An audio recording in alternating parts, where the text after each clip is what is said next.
CST une cérémonie qu'ils ont voulu différente. Samedi 6 juillet, Meghan Markle et le prince Harry ont baptisé leur fils Archie.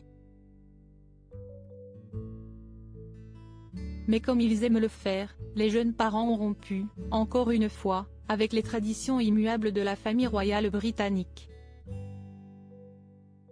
Ainsi, ils en ont interdit l'accès aux journalistes mais aussi aux spectateurs, ont décidé de n'inviter qu'une poignée de privilégiés et ont préféré dévoiler eux-mêmes les photos officielles du baptême d'Archie.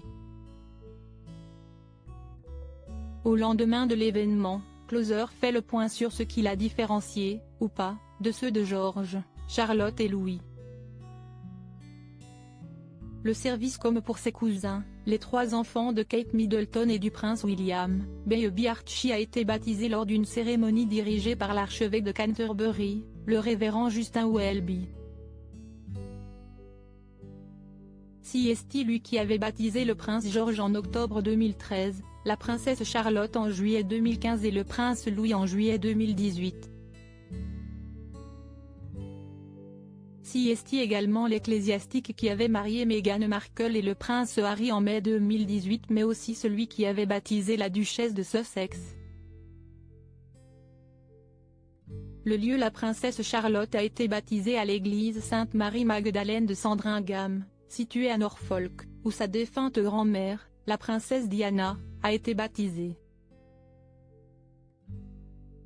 Les cérémonies de George et de Louis quant à elles se sont déroulées à la chapelle royale du palais de Saint-James. Archie, lui, a été baptisé à la chapelle privée de la reine Elisabeth II au château de Windsor.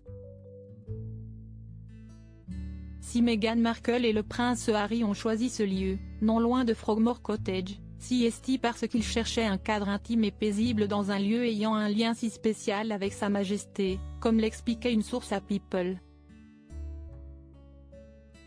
La tenue concernant la robe de baptême, Archie portait la même que George, Charlotte et Louis avant lui. Comme l'explique le compte officiel du duc et de la duchesse de Sussex sous la photo de l'événement, ce vêtement a une grande charge symbolique. Il s'agit d'une réplique faite main d'une robe de baptême qui a été commandée par la reine Victoria pour sa fille aînée, et qui date de 1841.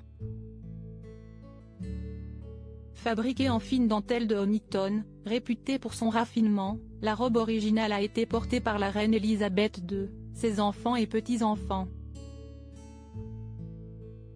En 2004, afin de préserver le vêtement fragilisé, la reine a commandé une réplique faite main pour perpétuer la tradition. Le look des mamans pour le baptême de ses enfants, Kate Middleton avait choisi des looks blancs cassés, tous signés par Alexander McQueen, le couturier de sa robe de mariée. Pour celui de George, la duchesse de Cambridge était radieuse dans un petit tailleur crème. Elle portait également un bibi assorti à sa tenue, signé Jane Taylor ainsi que des escarpins couleur crème. Pour baptiser sa fille, Kate Middleton a choisi une robe manteau blanc cassé lui arrivant sous le genou. Elle avait alors accompagné ce vêtement d'un bibi signé, encore Jane Taylor. Enfin, pour le baptême de Louis, la maman avait craqué pour une robe blanche à épaulettes ainsi qu'un magnifique couvre-chef orné de fleurs. Meghan Markle a choisi quant à elle une tenue Dior d'un blanc immaculé, une sublime robe manche 3/4, col rond, d'une élégante simplicité, ainsi qu'un bibi à voilette lisse invité. La reine Elisabeth II était présente pour les baptêmes de George et de Charlotte mais pas à ceux de Louis et d'Archie. Le 6 juillet, Meghan Markle et le prince Harry ont convié une vingtaine de personnes, Kate Middleton et le prince William, la mère de Meghan Markle, le prince Charles et Camilla Parker Bowles mais aussi 2 sœurs de Lady Di, pour la première fois sur une photo officielle et l'ancienne nourrice des princes Harry et William. Pour les baptêmes de George, Charlotte et Louis, le nombre d'invités était sensiblement le même que pour leurs cousins.